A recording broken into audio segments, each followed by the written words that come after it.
This is the Lone Crater YouTube. We hope this video helps.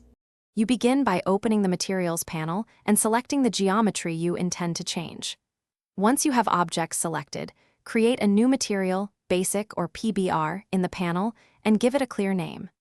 Make sure to adjust diffuse/color and preview thumbnail so you can instantly recognize it. While you're doing that, set brightness and roughness roughly where you want them. You'll fine-tune later. This immediate sequence prevents assigning the wrong material to the wrong layer or object.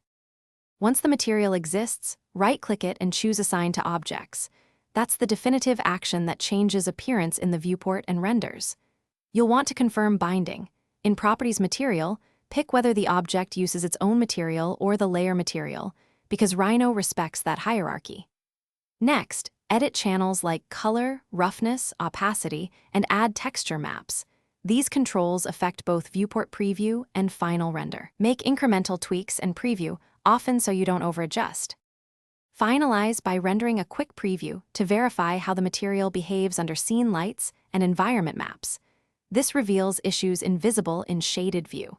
If you must mass swap materials, use Replace in the Materials panel to map one material to another across your model.